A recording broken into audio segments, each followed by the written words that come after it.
Xbox keeps broken install files even after uninstalling. Press Xbox button, go to My Games apps, see all.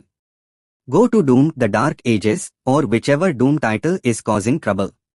Uninstall the game. Then go to Settings, System Storage, clear local saved games. Also choose Clear Local Xbox 360 storage if available. Restart your Xbox.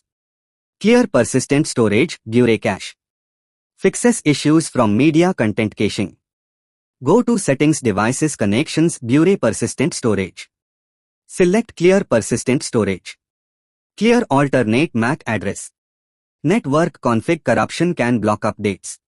Go to Settings, General Network Settings, Advanced Settings. Select alternate MAC address, clear.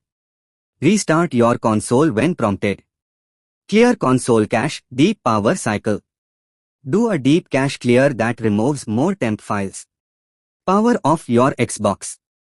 Unplug the power cord. Press and hold the power button on the console for 10 seconds with the power cord still unplugged. Plug power back in and start the console.